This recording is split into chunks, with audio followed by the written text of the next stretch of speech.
Hola estudiantes, el día de hoy vamos a hablar acerca de los animales, sus características, su ciclo de vida y su clasificación. Empezando primeramente con los animales, dice que son seres vivos, similares a las plantas, que ellos también nacen, ellos crecen, reproducen y mueren, y ellos no fabrican sus propios alimentos, sino que tienen que comer de otros animales. Vemos aquí que los animales dice que tienen una capacidad de moverse de un lugar a otro. Ellos pueden caminar, correr, deslizarse, vuelan, etcétera.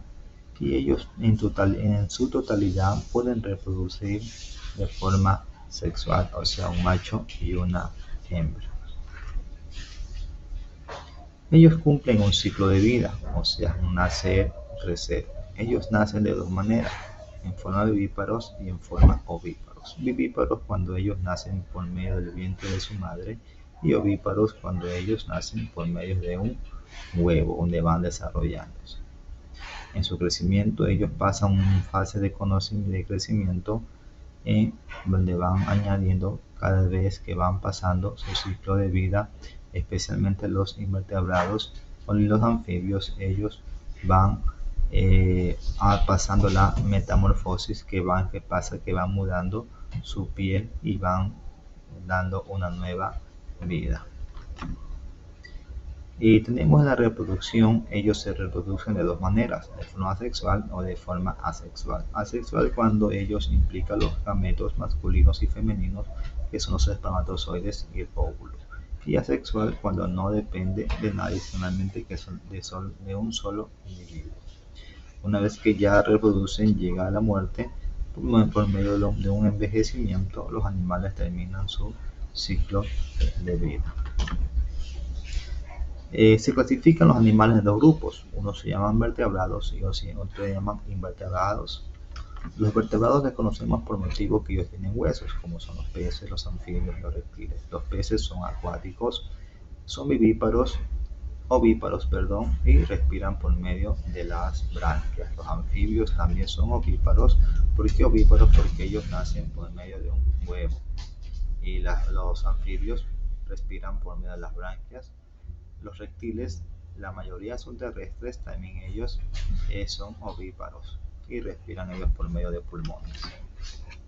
Las aves son terrestres, ellos también están cubiertos de plumas, ellos también son ovíparos y ellos sí respiran por pulmones, excepción de los mamíferos que son terrestres, casi todos, y ellos son animales vivíparos, o sea que nacen por medio del vientre de su madre y respiran por los pulmones.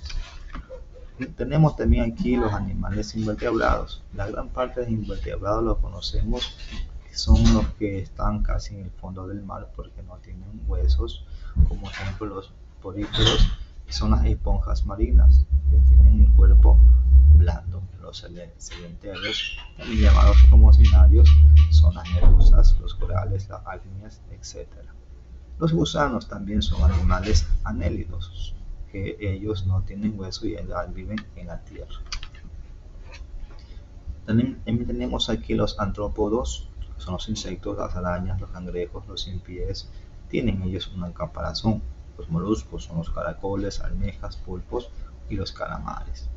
Los oninodermos son los erizos, las estrellas del mar, tienen numerosas púas y placas en forma de corazón.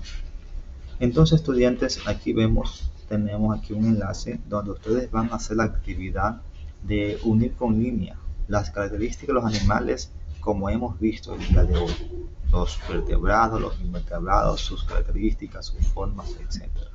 Espero yo recibir el trabajo por medio del WhatsApp o me envían el captura cuando hayan hecho el trabajo. Muchas gracias, estudiantes.